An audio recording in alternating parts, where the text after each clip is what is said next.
ನಾ ಕೈ ಬಿಡೆನು, ನಾ ಕೈ ಬಿಡೆನು. ಆ ಮಾತು ಹೇಳಿದನಲ್ಲ, ತಾ ಹೇಳಿದನಲ್ಲವೇ.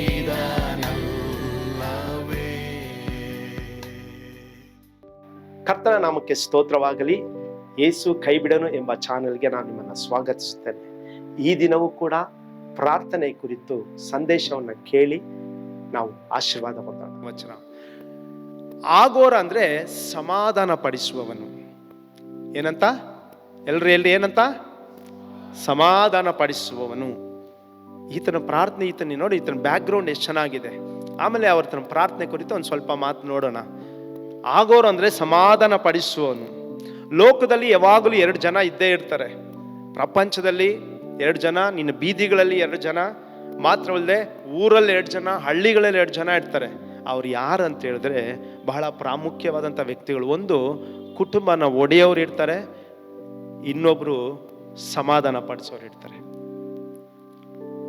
ಕುಟುಂಬನ ಒಡೆಯೋರು ಇರ್ತಾರೆ, ಮತ್ತೆ ಸಮಾಧಾನ ಪಡಿಸೋರು ಇರ್ತಾರೆ. ನನ್ನ ನೋಡಿ ಹೇಳ್ಬೇಕು.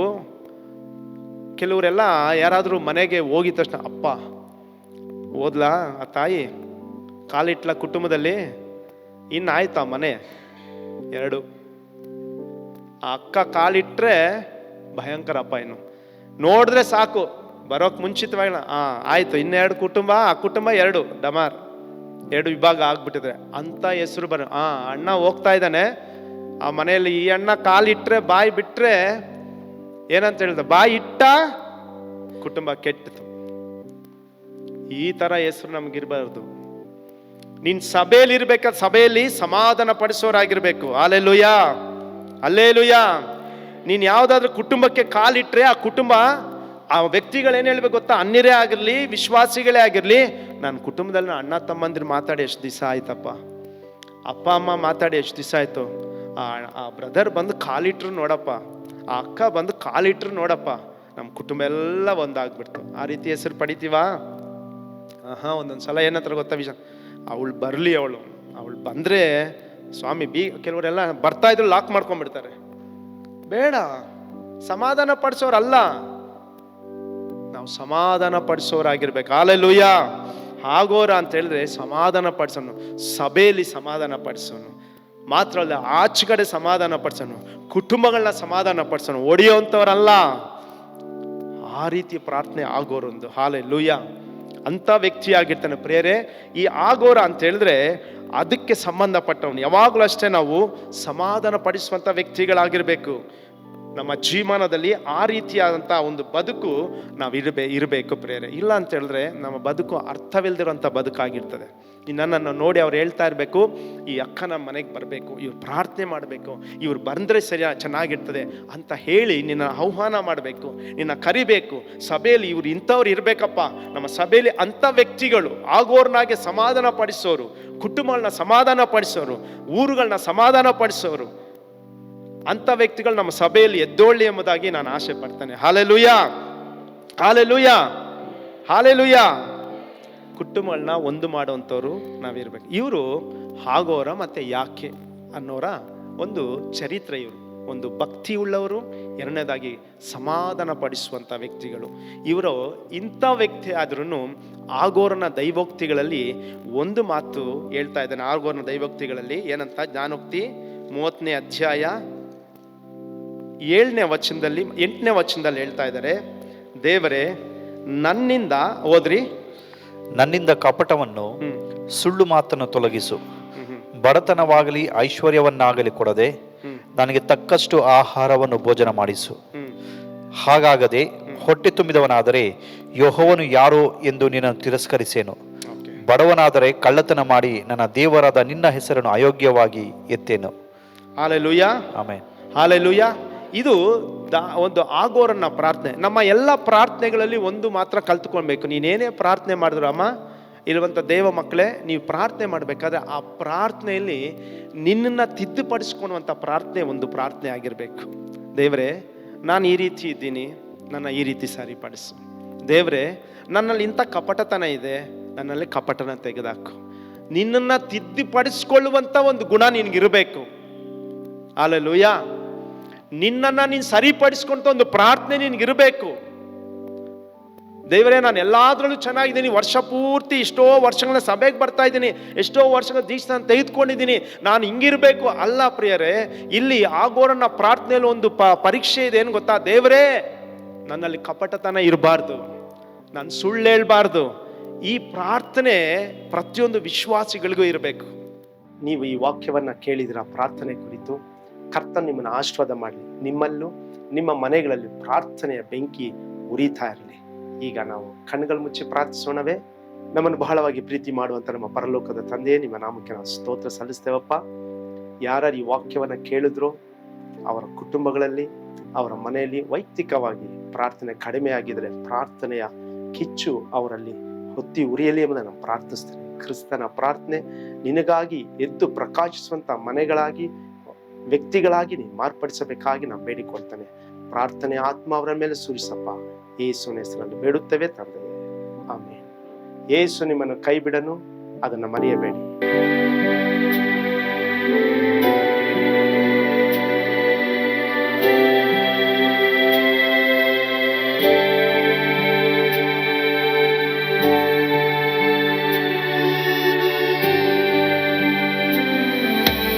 ನಾನು ಪಾತ್ರದಲ್ಲಿ ಇರುವಾಗಲೂ ನೀನು ಪಾಯಪಟ್ಟು ಓಡಬಾರದು. ನನ್ನ ಮಾತನಂಬಿ ಸ್ಥಿರವಾಗಿರು. ನಿನ್ನ ಬಿಡಲಾರೆ, ಬಿಡೇನು ಎಂದೆಂದಿಗೂ.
ಹೋದರು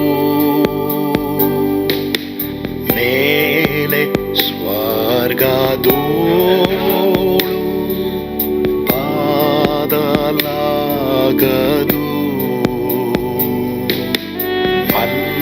ಅಲ್ಲಿಂದೇಸು ಸ್ವಾಮಿ ಬಾರುವಾತನು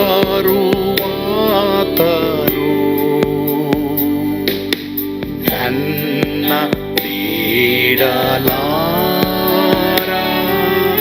ನನ್ನನ್ನು ಕೈ ಬಿಡನು. ನಾ ಕೈ ಬಿಡೆನು,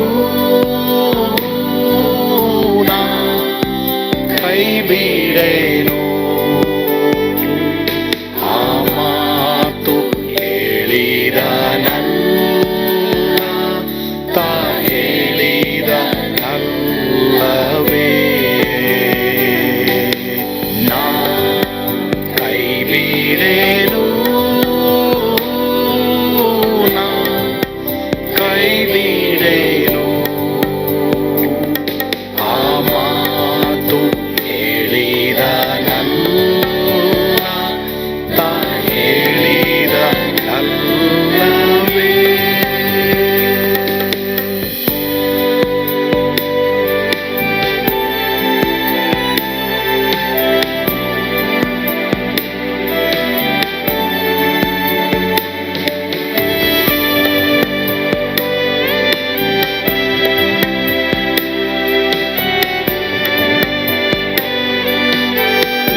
ಮುಂದೆ ಬಾವು ಕಷ್ಟ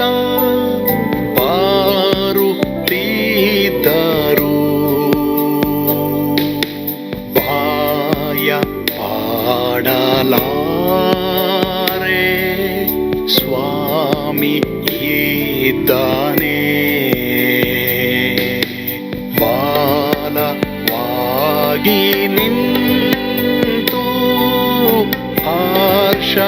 ಹರ್ಷಗೊಳ್ಳುವೆ ಸ್ವಾಮಿ ಬಿಡಲಾರ ಸ್ವಾಮಿ ನನ್ನ ಕೈ ಬಿಡನು